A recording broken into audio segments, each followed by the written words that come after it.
Rhythm games have been a great way for handhelds to have bite-sized gameplay on the go, as well as showcasing beautiful visuals. And the Hatsune Miku Project Diva series has been doing that for 3 generations now. I still remember importing the original PSP game from PlayAsia and having a lot of fun with it. So for the next entry of the 10th anniversary throwbacks, we are going into one of the first Project Diva games to be fully localized in the West. Compatible with the Vita TV and featuring downloadable edits for endless post-game content. Here is my review of Hatsune Miku Project Diva F2nd for the PS Vita and PlayStation TV. When it comes to gameplay, this is a rhythm game with customization elements to it. As you play, you'll be going through music videos with a button-based rhythm game as you go through each song built in. Speaking of, let's talk about the Vita version of this as well as the song roster. This is just like the PS3 version with the addition of an exclusive augmented reality mode to use with the PS Vita's camera and features a few exclusive songs not found in the home console release. It also allows for touch controls for the scratch notes, though you can change the settings to use these with the analog sticks both for handheld play or on the PlayStation TV. This is also the largest of the PS Vita Project Diva games.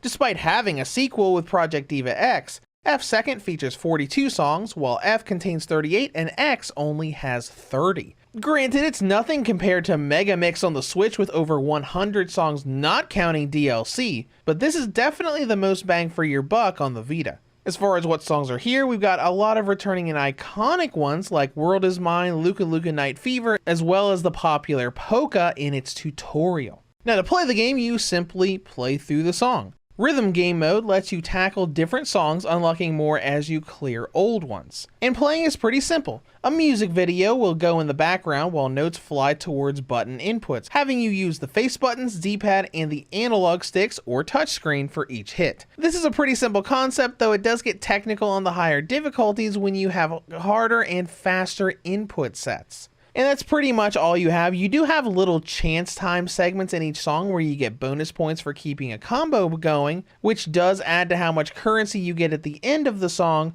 but it's pretty straightforward as most rhythm games are. And let's get back to the unlocking process. As you unlock more content, you earn points to purchase all of the modules, costumes, and cosmetics that you get for clearing songs, letting you customize your Vocaloid characters for future replays. And the game does encourage doing that, as you unlock the character's module that's made for that particular music video after clearing it once, so you can see them in the matching costume on your second play instead of just their default look. Though, like all games, replacing a character with a different one won't change the voice of that song. If you throw Luka into Melt instead of Miku, you're still gonna hear Miku's voice.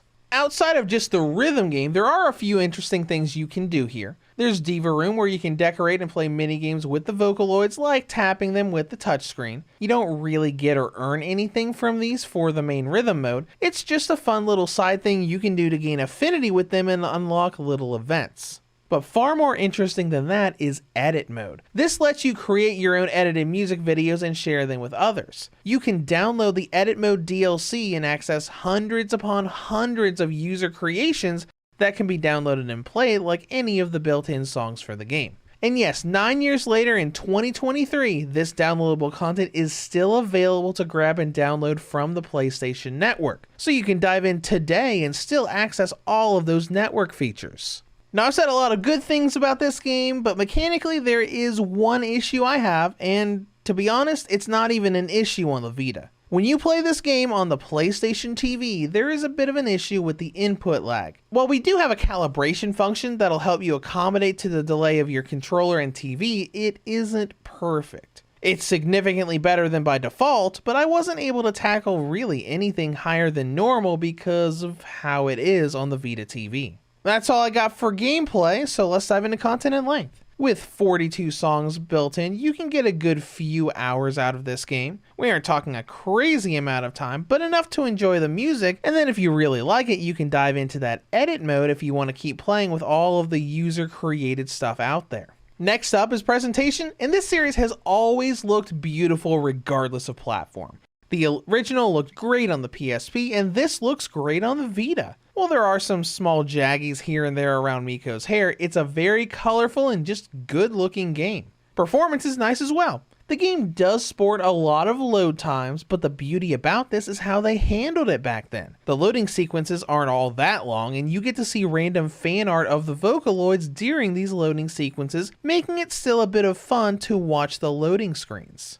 And then we get to frame rate, which is a solid 30 FPS during gameplay, which is understandably about as far as they could go with the Vita. It doesn't hold a candle to Megamix's 60 FPS on the Switch, but for the time of its release, this was fantastic. And before we close, why did I choose this game for the throwbacks? Project Diva has always felt important to my journey with handhelds, and Miku has boomed in popularity over the years. Project Diva went from a Japan-only music game to something that got really popular in the West, even so far as to seeing Hatsune Miku doing a live concert with pop queen Lady Gaga the same year this game came out. And all in all, Project Diva just feels like a big handheld franchise despite having games on home consoles. After all, there are a lot more handheld Project Diva games than non-handheld ones, and they even made that gorgeous Hatsune Miku PS Vita model in Japan. While I would have liked to cover Project Diva F since it was the first game to come west, they never made that game compatible with the PlayStation TV, and this game had more in its roster of songs anyways. In conclusion, Project Diva F Second continued to bring the fame of Hatsune Miku to the handheld world with the Vita's largest library of songs and literally hundreds of edits that are still being made and uploaded in 2023. Now on the downside, the input lag will always be a bit of an issue on the PlayStation TV, but for its time, it was a fantastic rhythm game to take Miku, Luca, and the rest of the Vocaloids on the go. PS Vita Reviews rates Hatsune Miku Project Diva F Second an 8 out of 10. If you have any comments or questions, feel free to leave them below. Thank you for watching, and have a great day.